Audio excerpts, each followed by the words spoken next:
ওই গুহার মুখে বৈশা ওই যুবক ছেলেটার হাতে পায়ে রশি লাগানো, অসুস্থ হয়ে কান্না করে।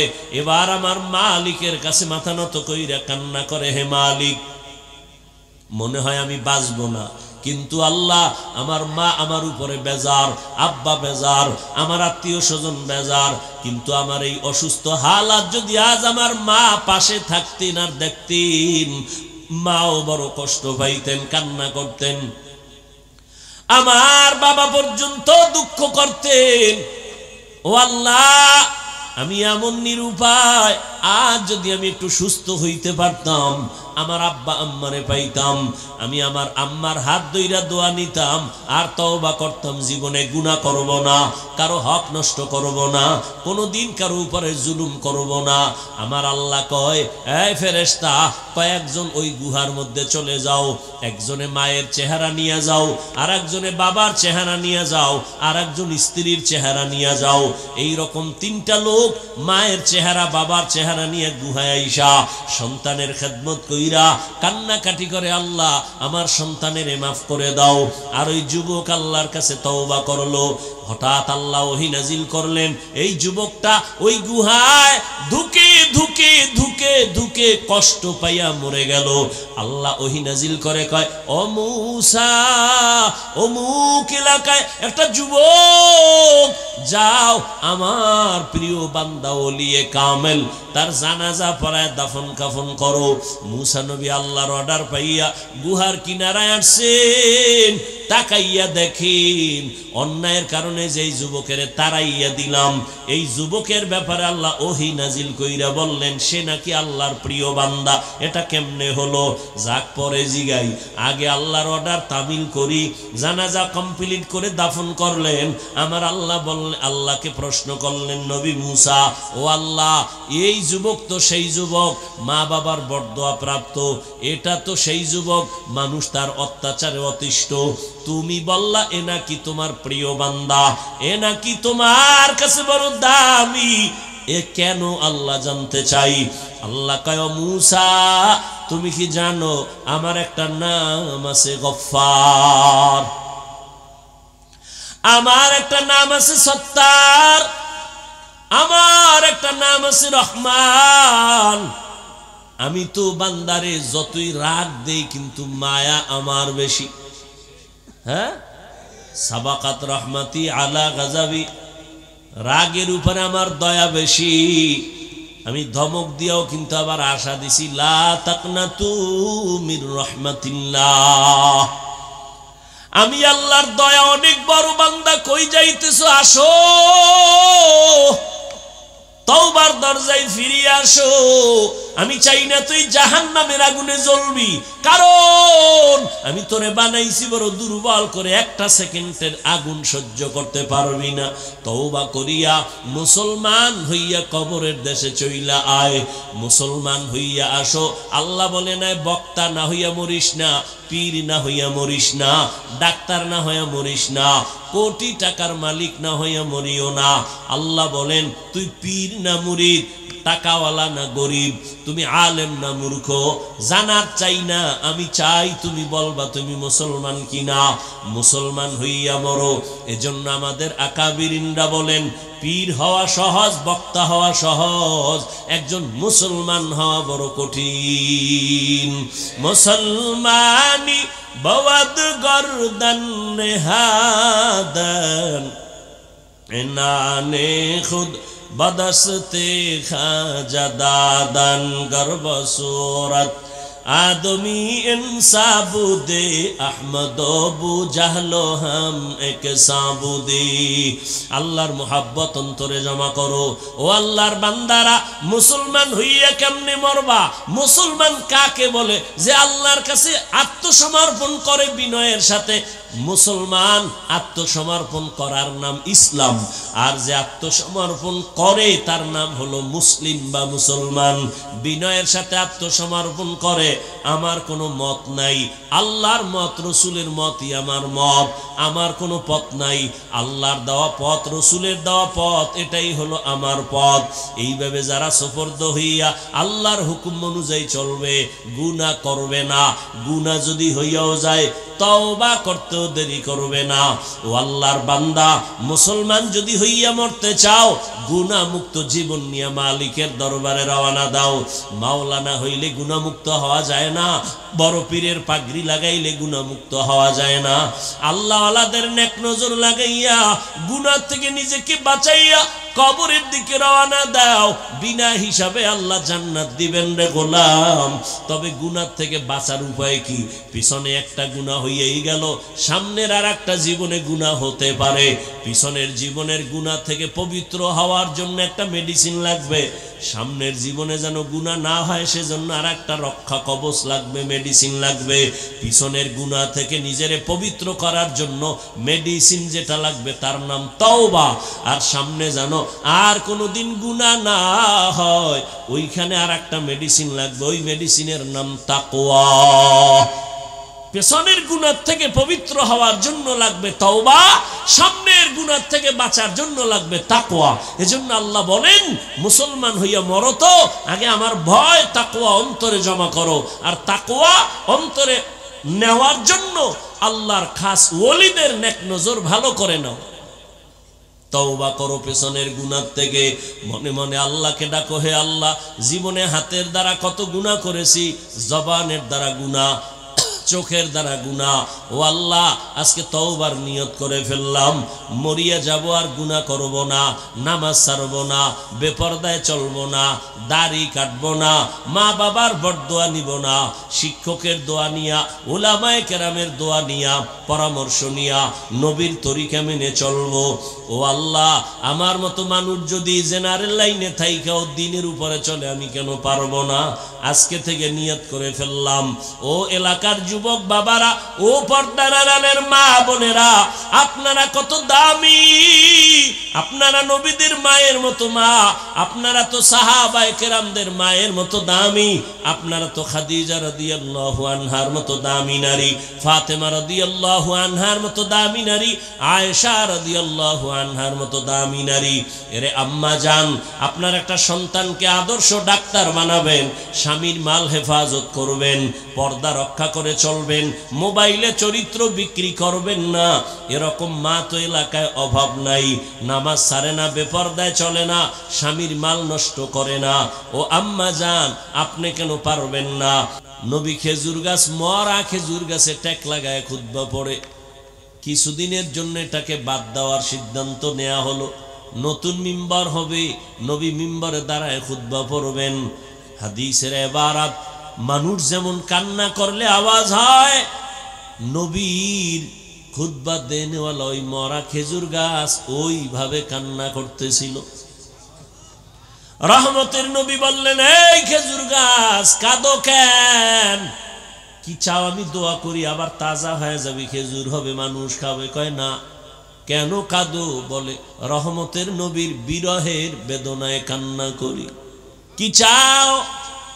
খেজুর গাছ বলেন, আমি চাই মানুষের মতো আমার জানাজা পড়া এখানে দাফন করবেন, কিয়ামতের দিন আমি আপনার সাথে জান্নাতে অবস্থান করব। আরো জোরে বলেন, উস্তুনে হান্নানা আজ হজরে রসুল, নালামি জাদ হামচু আর বাবুল। দায়িত্বশীলরা রেডি হয়ে যান জবাব দেওয়ার জন্য। দুনিয়াতেই কিন্তু জবাবের কাঠগড়ায় দাঁড়াইতে হয়। 10 তলা বিল্ডিং গোপালগঞ্জে একটা, ঢাকায় একটা, কক্সেস বাজারে এত বিল্ডিং কেন? এই ভাই, তুমি তাড়াতাড়ি টাকার হিসাব দাও। দুদকের নোটিশ চলে আসছে, বিল্ডিং ওয়ালার হারাম, ঘুম হারাম হয়ে গেছে। এত কষ্টের বিল্ডিং, কপাল খারাপ, আমি ঘুমাইতে পারলাম না। মাওলায় যদি কবুল না করে, মখমলের চাদরেও ঘুম হয় না। আর মাওলায় যদি কবুল করে, খেরের উপরে নাক টেনে বান্দা ঘুমায়। জিন্দেগি মে বন্দগি তু করনা হে, जिंदगी में बंदगी तू करना है, जिंदगी में शर्मिंदा है, जिंदगी बे बंदगी शर्मिंदा है। खराब लगे? यहाँ हम सब मुसाफिर दिल ना लगा, अहले दिल की नजर से रूह करता जा। यहाँ हम सब मुसाफिर दिल ना लगा, अहले दिल की नजर से रूह करता जा। शाह दौलत सब फकीर गर नेक ने है, शाह दौलत सब फकीर घर नेक ने है। जिंदगी में बंदगी तू कर न है, जिंदगी में बंदगी तू कर न है। जिंदगी बे बंदगी शर्मिंदा है, जिंदगी बे बंदगी शर्मिंदा है। दुनिया में हो दुनिया का तलबगार ना हो, बाजार से गुजर हो खरीदार ना हो। ये दुनिया एक मिसल कागज फूल है, ये दुनिया एक मिसल कागज फूल है।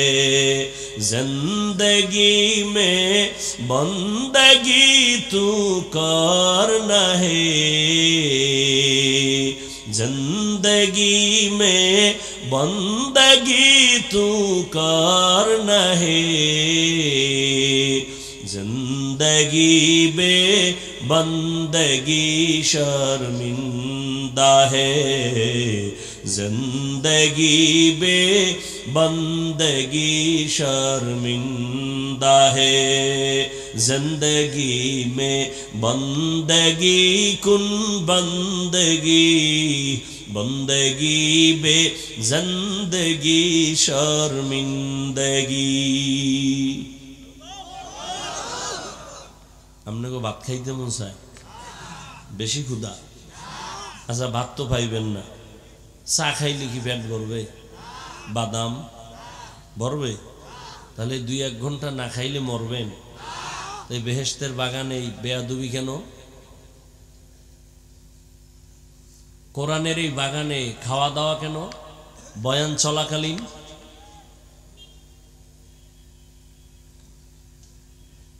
কেন এই দুঃসাহস পায়? আপনারা কেন এতটা বেপরোয়া?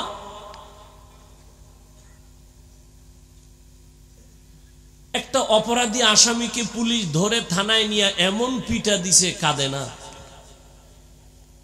আর এটা তো এমন একটা মজলিস যে আল্লাহর বান্দারা আল্লাহর ওলিরা বয়ান করেন আর ময়দানে মানুষ হাউমাউ করে কান্না করে। একটু চিন্তা করেন তো, পুলিশ বেতের বাড়ি দেয় কাঁদে না, আর ওয়াজের প্যান্ডেলে আল্লাহওয়ালাদের বয়ানে মানুষ কাঁদে, ওরে মারে কে? একটু চিন্তা করেন। এটা তো কান্নার মজলিস, তওবার মজলিস। 2-4 ঘন্টা না খাইলে মরে যাবেন, কেন এই বেয়াদবি?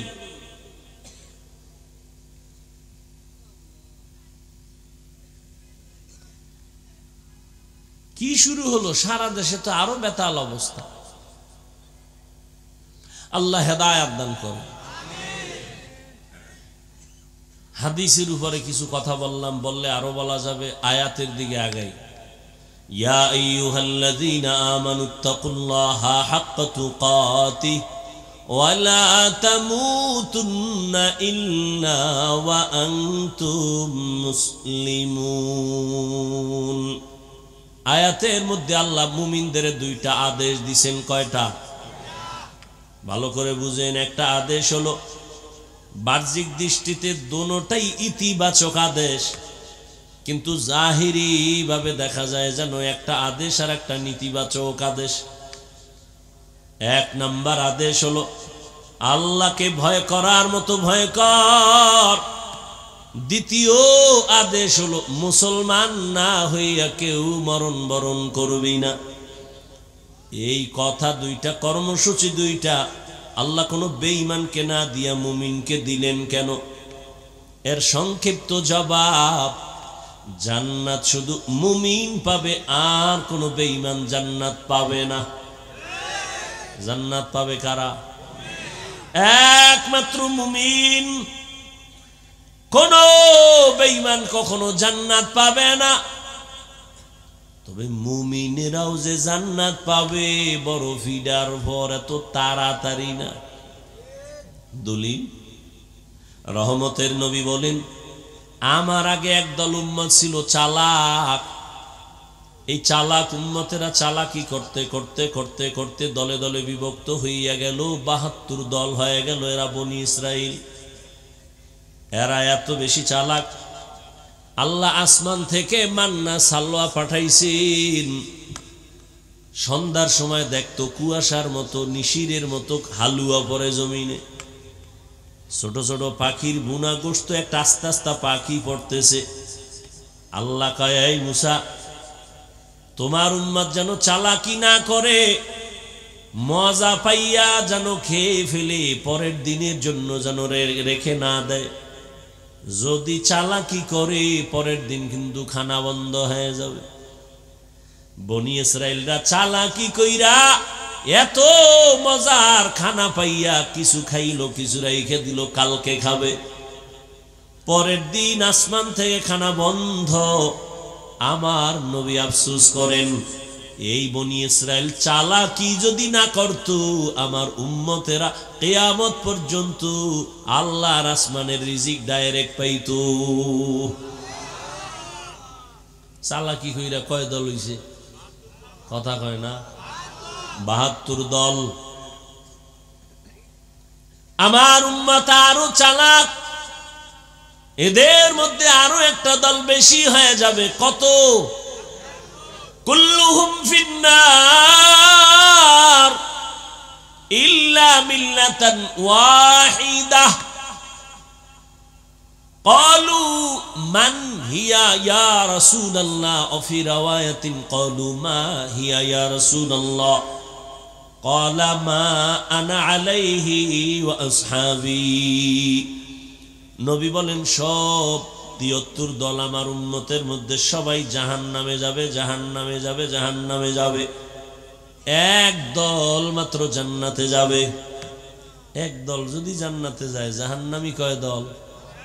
৭২ দল।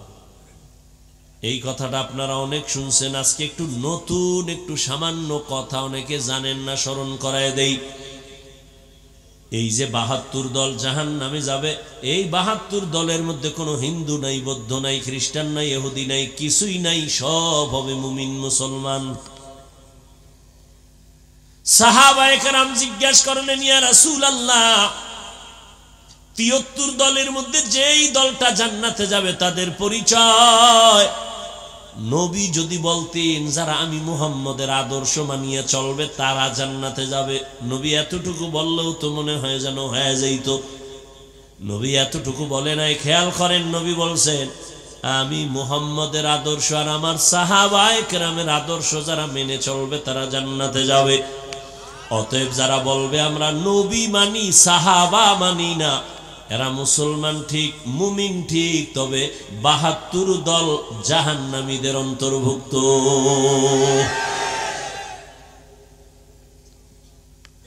সাহাবায়ে কেরামের বিরুদ্ধে কথা বলনেওয়ালা আছে না নাই? আল্লাহ হেদায়েত দান করুন। ঘুমাইতেছেন আপনারা না? এখন তো ঘুমানেরই সময়। দেশ স্বাধীন, আর কি করবেন? দেশ স্বাধীন। দেশ স্বাধীন হলে চট্টগ্রামে আমার আইনজীবীর গলায় ছুরি চালায় কারা? জোরে বলো।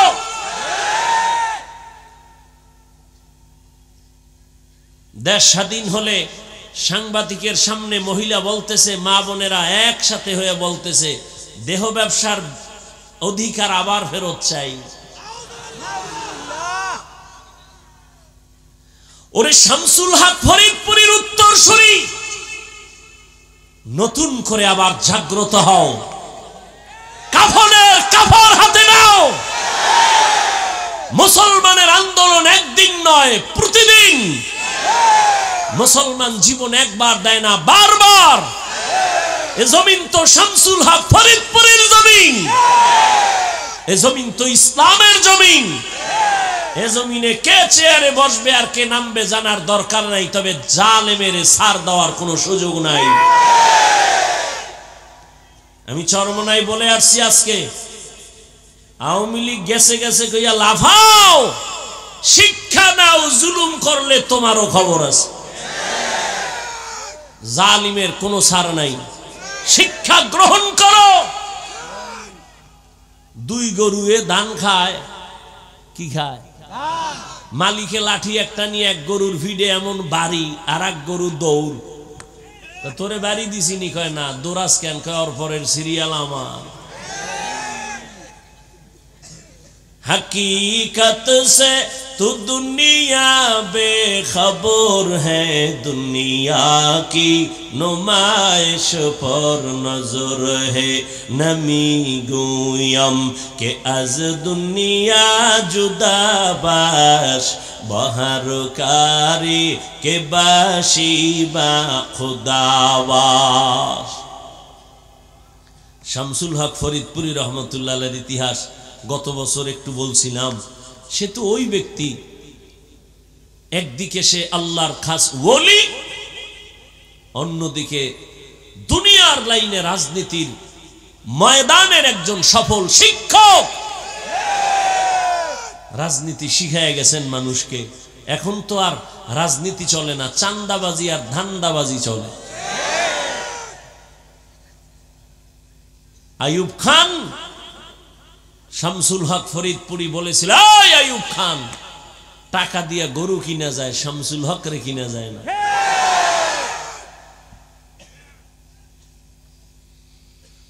আর সেই জমিনের মানুষ নিস্তেজ হলে হবে না। সাহস আমাকে অনেক উপরে নিয়ে যাবে। এত ভয় কেন? চুরি করছেন, মদ পান করছেন, এত ভয় কেন? আপনাকে বলে তুমি দালাল, ওকে বলেন তুই কার দালাল? দালাল ছাড়া আছে কি? আমারে নাম দাও। দালাল ছাড়া কোন সান্দু আছে? নাম দাও। আমরা জবান খুলি না, বেয়াদবিও করি না। কথা বললে আমাদের সামনে কোন আল্লাহর বান্দা পার পাওয়ার উপায় নেই। ওলামায়ে কেরাম, আমি বহু বয়ানে বলছি, বিএমপির কাছে যায়, আওয়ামী লীগের কাছে যায়, যদি ওলামায়ে কেরাম যাইয়া তাদের রং লাগায় প্রশ্ন হবে। এমনি যদি যায় বুঝতে হবে দ্বীনের স্বার্থে যায়, ব্যক্তিগত না। এই যে ছাত্র জনতার বৈষম্য বিরোধী আন্দোলনে ওলামায়ে কেরাম ঝাঁপিয়ে মাদ্রাসা ছাত্র সহ মাঠে নেমেছেন, ক্ষমতার চেয়ারে বসার জন্য নয়। উপদেষ্টা, প্রধান উপদেষ্টা কে হয়েছে নিয়ে আলেমরা কোনো বলে নাই, নামও আমরা বসবো বলে নেই, কিন্তু একটা রেড সিগন্যাল দিয়ে রাখছে, জুলুম করলে খবর আছে।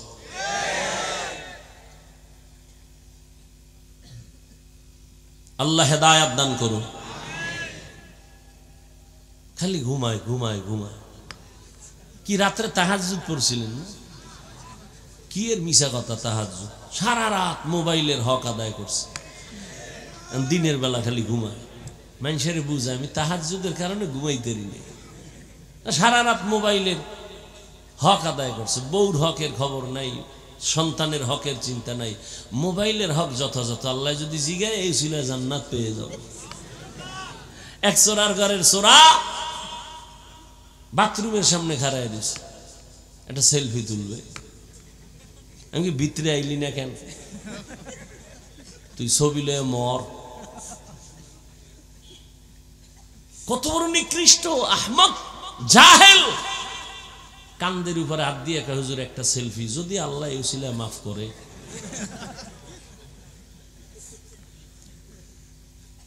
মদিনার অর্ডার ছাড়া, সরকারি কোনো প্রয়োজন ছাড়া ছবি তোলা হারাম হারাম হারাম, কবিরা গুনাহ।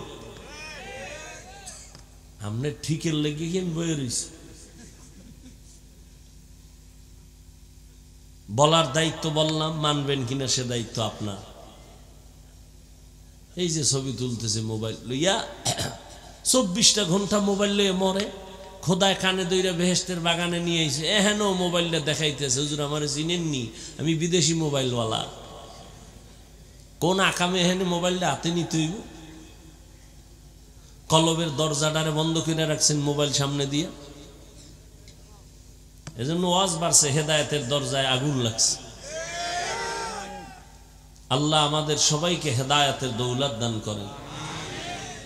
ইয়া আইয়ুহাল্লাযীনা আমানুত্তাকুল্লাহা হাক্কা তুকাতিহি ওয়া লা তামুতুন্না ইল্লা ওয়া আনতুম মুসলিমুন।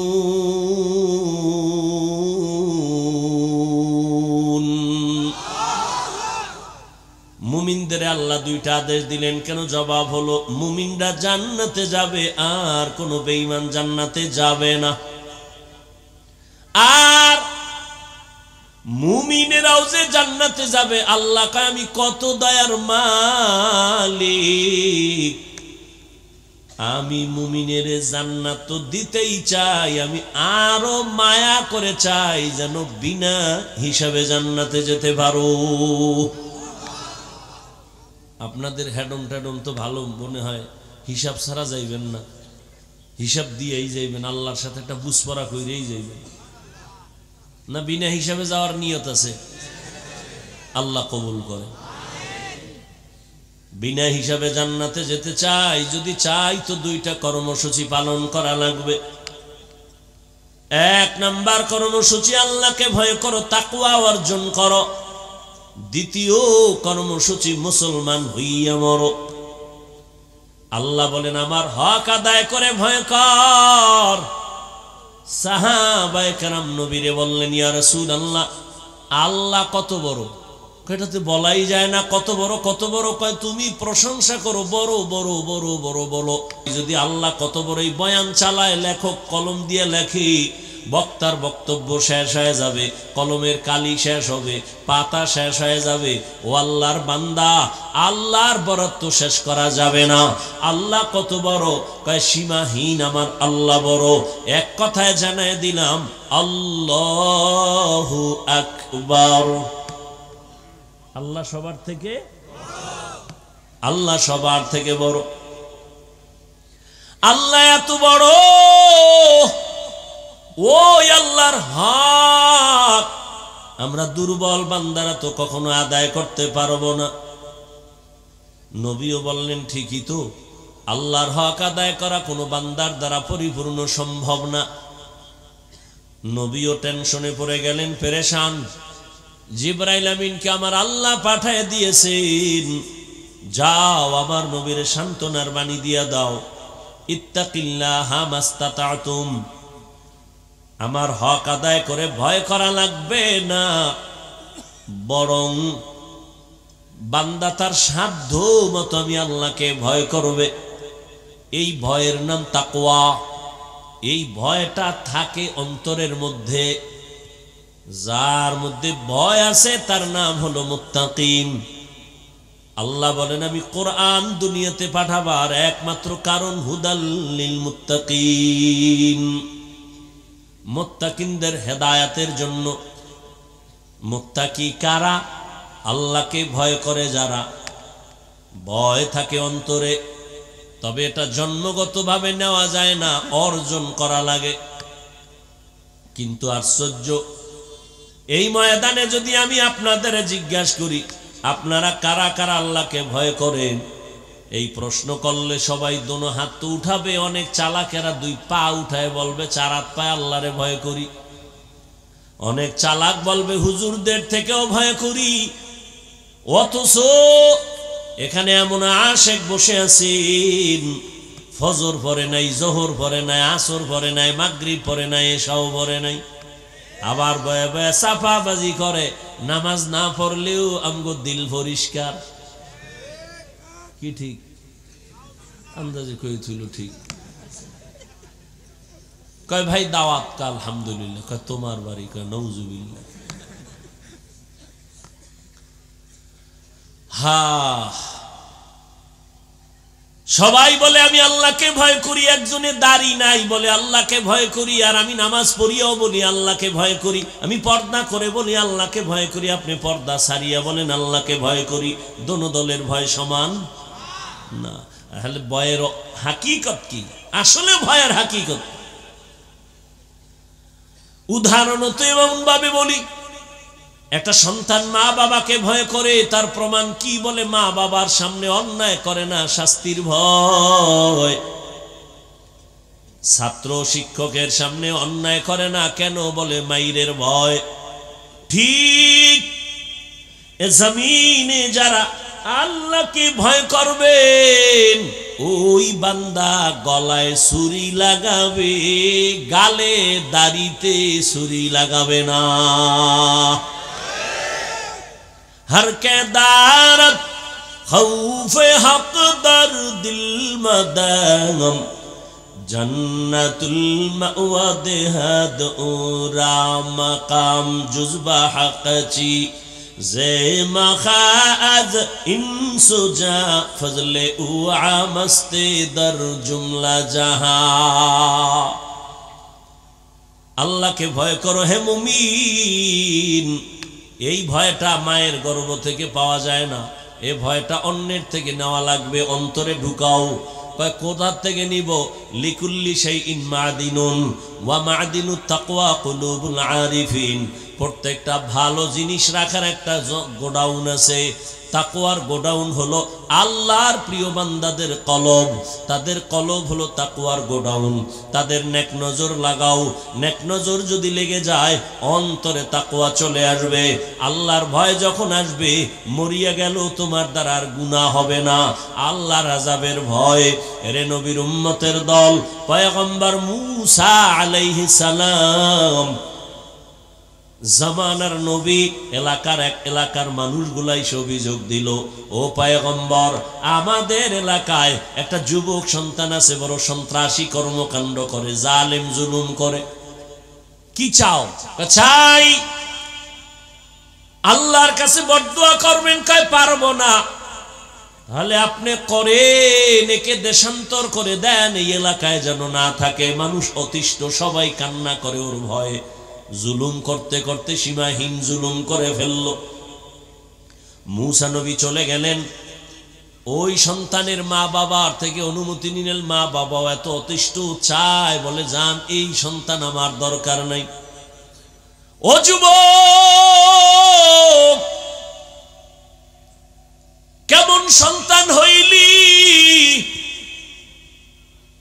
আজ তোমার চেহারার দিকে তাকাইয়া মায়া লাগে না চেহারায় কোনো উজ্জ্বলতা নাই মোবাইলে গুনাহ করে করে চেহারাটা নষ্ট করে ফেলেছো মা বাবার দোয়া নিতে পারো না কি পরিমাণ মায়েরে গালি দিছো মোবাইলের কারণে মায়ের সাথে বেয়াদবি বাবার সাথে বেয়াদবি এই মোবাইলকে কেন্দ্র করে কত ছাত্র শিক্ষকের সাথে বেয়াদবি করেছো আল্লাহ না করুন যদি এখন তুই মরিয়া যাও মা বাবা পর্যন্ত মনে মনে খুশি কারণ আমার সন্তানের চরিত্রটা এত খারাপ মানুষের সামনে মুখ দেখাইতে পারি না মইরা গেছে ভালো একটু চিন্তা করো যুবক বাবা এমন কপাল লইয়া কেন দুনিয়ায় জন্ম নিলি যে আজ তোর চরিত্র এত খারাপ কেন যে শিক্ষকেরাও তোরে দোয়া দেয় না চায় তুই মইরা যা মা বাবায় মনে মনে চায় তোর চরিত্র এত খারাপ তুই মরে যা এমন জীবন নিয়ে কেন জন্ম নিলি রে যুবক অথচ তোর মতো কত যুবক এখনো আছে জীবনে মাদ্রাসায় পড়ে না স্কুল কলেজে পড়িয়াও দাড়িওয়ালা নামাজ পড়ে সত্য কথার সাক্ষী দেওয়া আসেনি মনেরে বুঝাও তুমি কেন পারবা না রে বাবা তোমার মতো যুবক র‍্যাব আর্মি পুলিশ বিডিআরের চাকরি করে 5 ওয়াক্ত নামাজ পড়ে তুমি কেন পারবা না তোমার মতো যুবক তাকায় দেখো নদীর মধ্যে মাছ ধরে নামাজ ছাড়ে না তুমি কেন পারবা না তোমার মতো যুবক জমিনে কৃষি কাজ করে নামাজ ছাড়ে না, বলো তুমি কেন পারবা না? রাস্তায় গাড়ি চালায় নামাজ ছাড়ে না, তুমি কেন পারবা না? RAB, army, police, BDR, doctor, professor, engineer 5 বেলার নামাজ পড়ে, ব্যবসায়ী ব্যবসা করে, হালাল ভাবে মিথ্যা বলে না, নামাজ ছাড়ে না, দাড়ি কাটে না, বলো বাবা তুমি কেন পারবা না? তোমার কপাল বুঝি মন্দ, গুনার কারণে আমার আল্লাহ বেজার হয়ে গেছে। ওই যুবক মুসা নবীর সামনে মা বাবা স্বীকার করলো, তারায়া দেন হে নবী। এই যুবকের হাতে পায়ে রশি লাগাইয়া এলাকার থেকে বহু দূর এক এলাকায় লোক দিয়ে তারে ওখানে ফেলে দেওয়া হলো, এলাকায় যেন আর না আসে। ওই এলাকায়ও যখন আবার সেখানে জুলুম শুরু করেছে, ওই এলাকার মানুষ তারে বাইদা হাতে পায়ে রশি লাগায় পাহাড়ের গুহার মধ্যে ফালায় দিছে। এখনো রুহুটা আছে। সন্তান এখন একা, চতুর্দিকে জঙ্গল আর পাহাড়। ওই যুবক একা একা শুয়া শুয়া কান্না করে, রশিও খুলতে পারে না। মুহূর্তের মধ্যে কেমন আমার মালিকের কুদরত, ওই জাহান্নামী গুনাহগার জালেম যুবকটা অসুস্থ হয়ে গেল। ও যুবক, তোমার হায়াত যদি ধরে নাও 60 বছর তুমি বাঁচবা, অর্ধেক চলে গেছে, বাকি অর্ধেক বাঁচবা, কিন্তু পঙ্গু হইয়া বাঁচবা। কারণ বাকি দিনগুলো বাঁচার জন্য তোমার চোখের পার্স ভালো থাকা লাগতো, তুমি মোবাইল দিয়া পার্স নষ্ট করে ফেলেছো। দুনিয়াতে আরো কিছুদিন বাঁচার জন্য তোমার হাতের শক্তি লাগতো, মোবাইলের দ্বারা হাতটাকে নষ্ট করে ফেলেছো। পঙ্গু হইয়া বিছানায় কান্না করবি, চোখের পানি মোছার কাউকে পাবি না রে বাবা। ও আল্লাহর গোলাম, দুনিয়ার রং তামাশায় আর কত তুমি দৌড়াইবা? জীবনে তো কম দৌড়াও নাই। মনে চাইছে পার্কে যাবি, দৌড়াইয়া গেছো। মনে চাইছে মেয়েদের নিয়ে আড্ডা দিবি, দিছো। আর কত? এখনো কি তওবা করবি না রে বাবা? আমার আল্লাহরে কি তুই দুর্বল মনে করেছো? আমার আল্লাহর কোরআনটা কি মিথ্যা মনে করেছো? একটা ভুল পারলে এখন বের করে দে কোরআন থেকে, ভালো করে দেখ। আমি এখন দাড়ি কেটে ফেলবো, নামাজ বন্ধ করে দিব। তুমি কেন 1500 বছর পর্যন্ত মহা পণ্ডিতেরা অপচেষ্টা করলো ভুল বের করার জন্য, পারে নাই, বরং বহু বিধর্মী কালেমাওয়ালা মুসলমান হয়ে গেল। তাহলে কোরআন সত্তরে বাবা? মনে করছে আমরা হুজুরেরা বোকা, আসলেই আমরা বোকা। একদিকে এক অর্থে বোকা না হয় আমগো যেই পরিমাণ গালাগালি করো, তোরে মাইরা ফালাইতে তো আমগো হুজুর 1 সেকেন্ড লাগতো না। আমরা মাদ্রাসাওয়ালারা যদি রাস্তায় নেমে যাইতাম, ছাত্র শিক্ষক, এই সোনার বাংলায় এক নাস্তিক আমাদের অনুমতি ছাড়া কথা বলার সাহস পাইতো না। কিন্তু আমরা উল্টা পাল্টাই যে বয়ান করি, হিন্দুদের গালি দেই না, বৌদ্ধদের বিরুদ্ধে বলি না, খ্রিস্টানের গালি দিলাম না।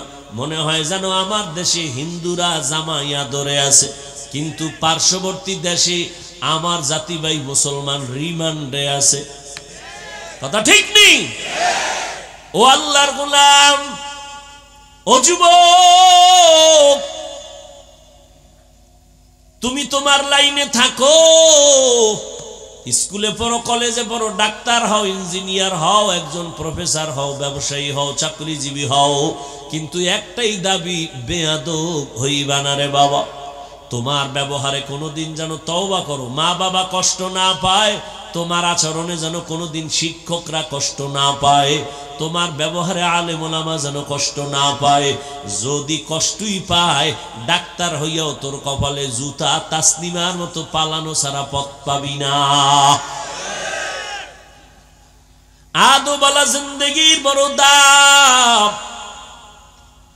মা বাবার দোয়া নিয়ে চলিও রে যুবক। ডাক্তার হইয়াও জীবন হবে তোমার ধন্য, শিক্ষকের দোয়া নিয়ে চলিও, দেখবা জীবনটা ধন্য হয়ে যাবে। আমার আব্বা আম্মা আমার জন্য দোয়া করেছেন, কিন্তু গাওহার ডাঙ্গার চেয়ারে বৈশা বয়ান করা আমার আম্মা শিখায় না, আব্বা শিখায় নাই। আমাকে হাতে ধইরা ধইরা আমার উস্তাদরা আমারে বয়ান শিখাইছেন, লেখাপড়া শিখাইছেন, কলম দিয়া চক সিলার দিয়া লেখা শিখাইছেন, পড়া শিখাইছেন। অতএব আমার মা বাবা যেমন আমার সফলতার চাবি, আমার শিক্ষক, আমার বিদ্যা জগতের সফলতার চাবি। এজন্য পয়গম্বরের সাহাবী হযরত আলী রাদিয়াল্লাহু তাআলা আনহু বলেছেন, মান আল্লামানি হরফান ইনশাআ বাআ ওয়া ইনশাআ আতাকা। আল্লাহর নবীর সাহাবী হযরত আলী বলেন, একটা অক্ষর যে আমারে শিক্ষা দিল সে আমার মাথার মুকুট, চাইলে সে আমারে বিক্রিও করতে পারেন, গোলাম বানাইয়াও রাখতে পারেন। ও আমার কলিজার যুবক, এখনো সময় আছে, তওবা করে নাও। আর জীবনে মা বাবার সাথে বেয়াদবি করবা না, ওস্তাদের সাথে বেয়াদবি করে বদদোয়া নিবা না, আলেমের দোয়া নিয়ে নবীর তরিকা মেনে চলবা।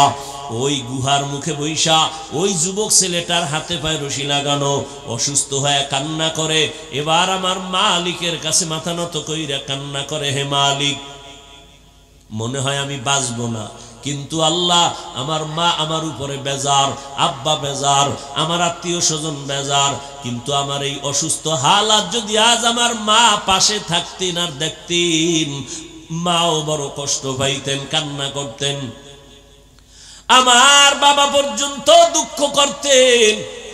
ও আল্লাহ, আমি এমন নিরুপায়, আজ যদি আমি একটু সুস্থ হইতে পারতাম, আমার আব্বা আম্মারে পাইতাম, আমি আমার আম্মার হাত ধইরা দোয়া নিতাম, আর তওবা করতাম, জীবনে গুনাহ করব না, কারো হক নষ্ট করব না, কোনোদিন কারো উপরে জুলুম করব না। আমার আল্লাহ কয়, এই ফেরেশতা, কয়েকজন ওই গুহার মধ্যে চলে যাও, একজনে মায়ের চেহারা নিয়ে যাও, আর একজনে বাবার চেহারা নিয়ে যাও, আর একজন স্ত্রীর চেহারা নিয়ে যাও।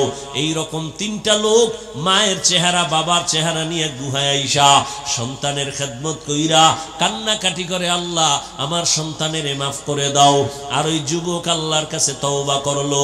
হঠাৎ আল্লাহ ওহী নাজিল করলেন, এই যুবকটা ওই গুহায় ধুকে ধুকে ধুকে ধুকে কষ্ট পাইয়া মরে গেল। আল্লাহ ওহী নাজিল করে কয়, ও মূসা, অমুক এলাকায় একটা যুবক, যাও আমার প্রিয় বান্দা ওলিয়ে কামেল, তার জানাজা পড়ায় দাফন কাফন করো। মূসা নবী আল্লাহর অর্ডার পাইয়া গুহার কিনারায় আসছেন, তাকাইয়া দেখেন অন্যায়ের কারণে যেই যুবকের তারাইয়া দিলাম, এই যুবকের ব্যাপারে আল্লাহ ওহী নাজিল কইরা বললেন সে নাকি আল্লাহর প্রিয় বান্দা। এটা কেমনে হলো? যাক পরে জিগাই, আগে আল্লাহর অর্ডার তামিল করি, জানাজা কমপ্লিট করে দাফন করলেন। আমার আল্লাহ বললেন, আল্লাহকে প্রশ্ন করলেন নবী মূসা, ও আল্লাহ, এই যুবক তো সেই যুবক মা বাবার বরদোয়া প্রাপ্ত, এটা তো সেই যুবক মানুষ তার অত্যাচারে অতিষ্ঠ, তুমি বললা এ নাকি তোমার প্রিয় বান্দা, এ নাকি তোমার কাছে বড় দামি, এ কেন আল্লাহ জানতে চাই। আল্লাহ কয়, মূসা তুমি কি জানো আমার একটা নাম আছে গফফার, আমার একটা নাম আছে সত্তার, আমার একটা নাম আছে রহমান। আমি তো বান্দারে যতই রাগ দেই কিন্তু মায়া আমার বেশি। হ্যাঁ, সাবাকাত রহমাতি আলা গাজাবি, রাগের উপরে আমার দয়া বেশি। আমি ধমক দিয়াও কিন্তু আবার আশা দিছি, লা তাকনাতু মির রহমাতিল্লাহ, আমি আল্লাহর দয়া অনেক বড়, বান্দা কই যাইতেছো, আসো তওবার দরজায় ফিরিয়ে আসো। আমি চাই না তুই জাহান্নামের আগুনে জ্বলবি, কারণ আমি তোরে বানাইছি বড় দুর্বল করে, একটা সেকেন্ডের আগুন সহ্য করতে পারবি না। তওবা করিয়া মুসলমান হইয়া কবরের দেশে চইলা আয়, মুসলমান হইয়া আসো। আল্লাহ বলে নাই বক্তা না হইয়া মরিস না, পীর না হইয়া মরিস না, ডাক্তার না হইয়া মরিস না, কোটি টাকার মালিক না হইয়া মরিও না। আল্লাহ বলেন তুই পীর না মুরিদ, টাকাওয়ালা না গরিব, তুমি আলেম না মূর্খ, জানার চাই না, আমি চাই তুমি বলবা তুমি মুসলমান কিনা। মুসলমান হইয়া মরো। এজন্য আমাদের আকাবিরিনরা বলেন পীর হওয়া সহজ, বক্তা হওয়া সহজ, একজন মুসলমান হওয়া বড় কঠিন। মুসলমানি বওয়াদ গর্দান নেহাদান এনানে খুদ बदस्ते खाजा दादन गर्भ सूरत आदमी इंसाबुदे अहमदो बु जाहलो हम एक साबुदे আল্লাহর মুহাব্বত অন্তরে জমা করো ও আল্লাহর বান্দারা মুসলমান হইয়া কেমনে মরবা মুসলমান কাকে বলে যে আল্লাহর কাছে আত্মসমর্পণ করে বিনয়ের সাথে মুসলমান আত্মসমর্পণ করার নাম ইসলাম আর যে আত্মসমর্পণ করে তার নাম হলো মুসলিম বা মুসলমান বিনয়ের সাথে আত্মসমর্পণ করে আমার কোনো মত নাই আল্লাহর মত রাসূলের মতই আমার মত আমার কোনো পথ নাই আল্লাহর দেওয়া পথ রাসূলের দেওয়া পথ এটাই হলো আমার পথ এইভাবে যারা সুপর্দ হইয়া আল্লাহর হুকুম অনুযায়ী চলবে গুনাহ করবে না গুনাহ যদি হইয়াও যায় তওবা করতেও দেরি করবে না ও আল্লাহর বান্দা মুসলমান যদি হইয়া মরতে চাও গুনাহ মুক্ত জীবন নিয়ে মালিকের দরবারে রওনা দাও মাওলানা হইলে গুনাহ মুক্ত হওয়া যায় না বড় পীরের পাগড়ি লাগাইলে গুনাহ মুক্ত হওয়া যায় না আল্লাহ ওয়ালাদের নেক নজর লাগাইয়া গুনাহ থেকে নিজেকে বাঁচাইয়া কবরের দিকে রওনা দাও বিনা হিসাবে আল্লাহ জান্নাত দিবেন রে গোলাম তবে গুনাহ থেকে বাঁচার উপায় কি পিছনে একটা গুনাহ হইয়াই গেল সামনের আরেকটা জীবনে গুনাহ হতে পারে পিছনের জীবনের গুনাহ থেকে পবিত্র হওয়ার জন্য একটা মেডিসিন লাগবে সামনের জীবনে যেন গুনাহ না হয় সেজন্য আরেকটা রক্ষা কবচ লাগবে মেডিসিন লাগবে পিছনের গুনাহ থেকে নিজেরে পবিত্র করার জন্য মেডিসিন যেটা লাগবে তার নাম তওবা আর সামনে যেন আর কোনোদিন গুনাহ না হয় ওইখানে আরেকটা মেডিসিন লাগবে ওই মেডিসিনের নাম তাকওয়া পেছনের গুনাহ থেকে পবিত্র হওয়ার জন্য লাগবে তওবা সামনের গুনাহ থেকে বাঁচার জন্য লাগবে তাকওয়া এজন্য আল্লাহ বলেন মুসলমান হইয়া মরো তো আগে আমার ভয় তাকওয়া অন্তরে জমা করো আর তাকওয়া অন্তরে নেওয়ার জন্য আল্লাহর খাস ওলিদের নেক নজর ভালো করে নাও তওবা করো পেছনের গুনাহ থেকে মনে মনে আল্লাহকে ডাকো হে আল্লাহ জীবনে হাতের দ্বারা কত গুনাহ করেছি জবানের দ্বারা গুনাহ চোখের দ্বারা গুনাহ ও আল্লাহ আজকে তওবার নিয়ত করে ফেললাম মরিয়া যাব আর গুনাহ করব না নামাজ ছাড়ব না বেপরদায় চলব না দাড়ি কাটব না মা বাবার বরদোয়া নিব না শিক্ষকের দোয়া নিয়া উলামায়ে কেরামের দোয়া নিয়া পরামর্শ নিয়া নবীর তরিকা মেনে চলব ও আল্লাহ আমার মতো মানুষ যদি জেনারেল লাইনে থাইকাও দ্বীনের উপরে চলে আমি কেন পারবো না আজকে থেকে নিয়ত করে ফেললাম ও এলাকার যুবক বাবারা ও পর্দার আড়ালের মা বোনেরা আপনারা কত দামি আপনারা নবীদের মায়ের মতো মা আপনারা তো সাহাবায়ে কেরামদের মায়ের মতো দামি আপনারা তো খাদিজা রাদিয়াল্লাহু আনহার মতো দামি নারী ফাতেমা রাদিয়াল্লাহু আনহার মতো দামি নারী আয়েশা রাদিয়াল্লাহু আনহার মতো দামি নারী এরে আম্মা জান আপনার একটা সন্তানকে আদর্শ ডাক্তার বানাবেন স্বামীর মাল হেফাজত করবেন পর্দা রক্ষা করে চলবেন মোবাইলে চরিত্র বিক্রি করবেন না এরকম মা তো এলাকায় অভাব নাই নামাজ ছাড়ে না বেপরদায় চলে না স্বামীর মাল নষ্ট করে না ও আম্মা জান আপনি কেন পারবেন না এখনো সময় আছে তওবা করেন মরিয়া গেলেও যাব আর নামাজ ছাড়বো না দাড়ি কাটবো না বেপরদায় চলবো না ও যুবক বাবার আল্লাহর কাছে খাঁটি অন্তরে তওবা করো আর জীবনে আল্লাহর হুকুমের বাইরে চলবা না ডাক্তার হলেও নামাজ ছাড়বা না ইঞ্জিনিয়ার হলেও নামাজ আর ছাড়বা না নবীর সুন্নত অনুযায়ী জীবন চালাইবা মা বাবার দোয়া নিয়ে চলবা উলামায়ে কেরাম মুরব্বি উস্তাদদের দোয়া নিয়ে চলবা সুন্নতের মোহাব্বত নিয়ে চলবা তওবা করার মতো যদি অন্তর তৈরি হয় মুনাফিকি যদি অন্তরে না থাকে খাঁটি তওবার নিয়ত যাদের আছে দুটো হাত আল্লাহকে দেখাইয়া দেই আয় আল্লাহ আমাদের তওবা কবুল করে নেন তওবার উপরে মজবুত হইয়া চলার তৌফিক দান করেন আমিন আলহামদুলিল্লাহি রাব্বিল আলামিন والصلاة والسلام على سيد الأنبياء والمرسلين وعلى آله وأصحابه أجمعين يا أرحم الراحمين يا أرحم الراحمين ইয়া আরহামার রাহিমিন রব্বিরহামহুমা কামা রব্বায়ানি সগীরা আল্লাহুম্মা ইন্নাকা আফুউন কারীম তুহিব্বুল আফওয়া ফা'ফু আন্না اللهم إنا نسألك رضاك والجنة ونعوذ بك من سخطك والنار اللهم إنا نعوذ بك من البرص والجنون والجذام وسيء الأسقام وديار مالك গুনাহের বোঝা নিয়ে আপনার দরওয়াজায় হাত তুললাম। কত উলামায়ে কেরাম, কত তোলাবায়ে আযম, আয় আল্লাহ, কত যুবক, কত ছাত্র, কত ব্যবসায়ী, চাকরিজীবী, মুরব্বী, হাজী সাহেব, পর্দার আড়ালের কত মা বোনেরা, আয় আল্লাহ, শয়তানের ধোকায় পড়ে গুনাহ করেছি। আজকে এই বরকতি মজলিসে তওবা করতেছি। গভীর রাত, দুনিয়ার বাড়িওয়ালাদের দরজা বন্ধ, আপনার রহমতের দরজা বন্ধ নাই। আয় আল্লাহ, গুনার কথা স্বীকার করে তওবা করে নিলাম, আর গুনাহ করব না রে আল্লাহ।